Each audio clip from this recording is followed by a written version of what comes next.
Assalamualaikum warahmatullahi wabarakatuh dan salam sejahtera. Saya Zul Iskandar bin Abdul Ghani Baudin, memegang nombor metrik D200910901113. Mengambil jurusan Ijazah Sarjana Muda Seni Reka Bentuk Animasi. Yang dihormati Tuan Pensyarah Encik Muhammad Fauzi bin Arifin dan yang dihormati rakan-rakan sekalian.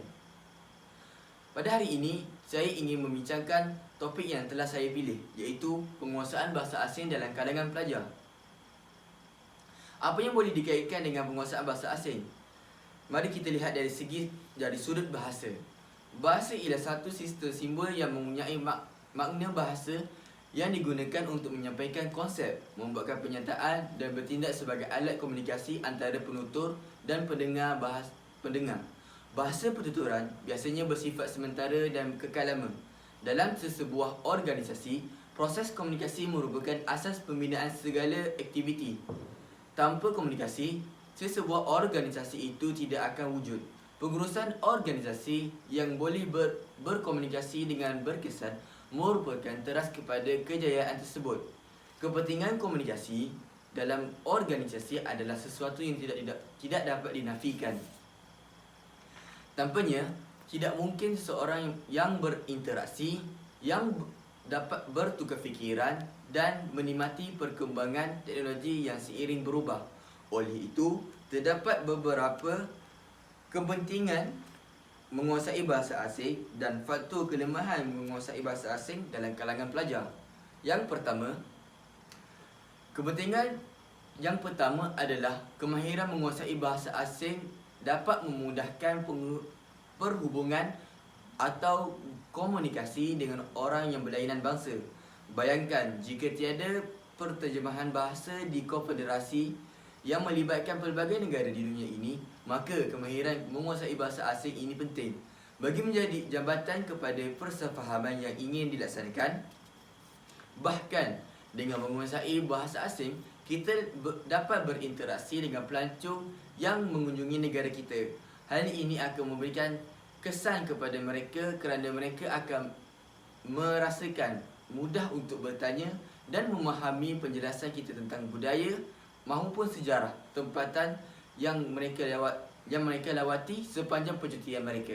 Jelaslah bahawa dengan menguasai bahasa asing, kita mudah berkomunikasi dan bertukar fikiran serta maklumat antara satu sama lain. Kepentingan yang kedua adalah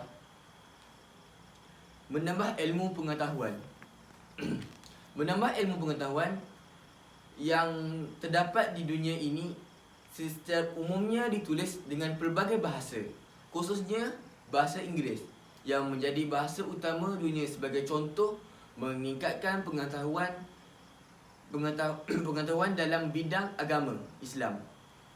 Seseorang wajib menguasai bahasa Arab yang merupakan bahasa kitab suci Al-Quran. Dengan penguasaan bahasa tersebut, mereka bukan sahaja memahami konteks yang disampaikan, malah boleh berkongsi ilmu pengetahuan yang diperolehi kepada masyarakat setempat.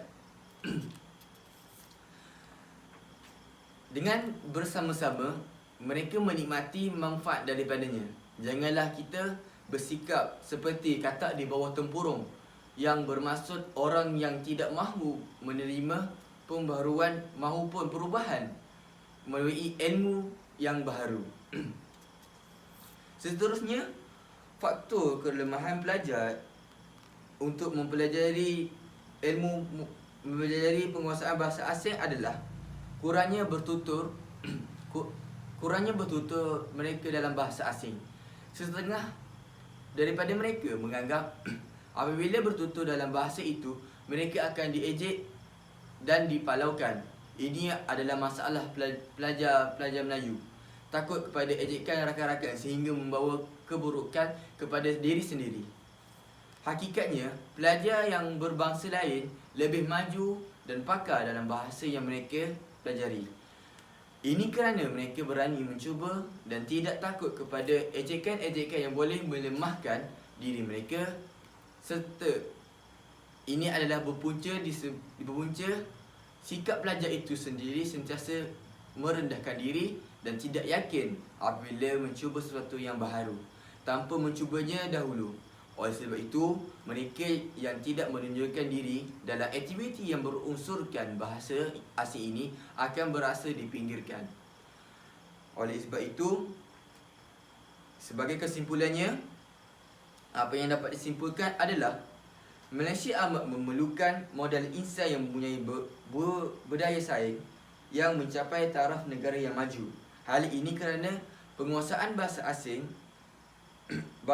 merupakan bahasa, terutamanya bahasa Inggeris, merupakan bahasa antarabangsa dalam pelbagai bentuk sama ada komunikasi dan sebagainya. Oleh hal yang demikian, mereka yang menguasai bahasa asing dan bahasa Inggeris agar mampu dapat berdaya saing dalam kalangan pelajar maupun antarabangsa. Sebelum saya mengakhiri ucapan saya, terdapat beberapa soalan yang dianjurkan. Antaranya, apakah langkah untuk meningkatkan bahasa asing? okey. Langkah-langkah yang diambil untuk meningkatkan menguasai bahasa asing adalah dari segi peranan ibu bapa itu sendiri. Sebagai contoh, ibu bapa perlulah menjadi role model ataupun tauladan kepada anak-anak mereka untuk menguasai bahasa asing. Apabila berinteraksi dengan anak yang lebih dekat, mereka akan lebih selesa untuk berinteraksi berbahasa lain seperti bahasa Inggeris.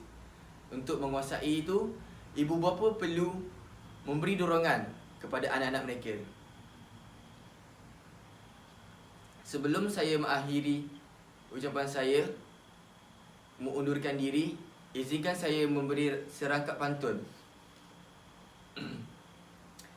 Yang kudir kundi, yang merah saga, yang baik budi, yang indah bahasa. Sekian, terima kasih.